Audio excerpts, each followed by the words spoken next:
বন্ধুরা, আজকে আমি তালের পাটিসাপটা বানানোর জন্য একটা তাল থেকে তালের পিউরি বের করে নিয়েছি।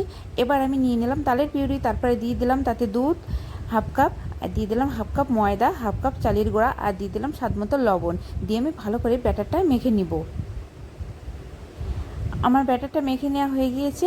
এবার আমি একটা কড়াইতে দিয়ে দিলাম নারিকেল কোড়া, তারপরে দিয়ে দিলাম পরিমাণ মতো চিনি, দিয়ে ভালো করে আমি একটু জ্বালিয়ে নেব।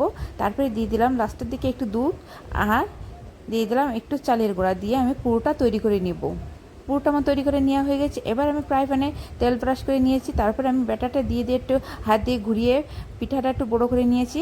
এবার আমি ওপর থেকে একটু শুকিয়ে আসলে আমি দিয়ে দিলাম পুর, দিয়ে আস্তে আস্তে গোল করে আমি এটা উঠিয়ে নেব।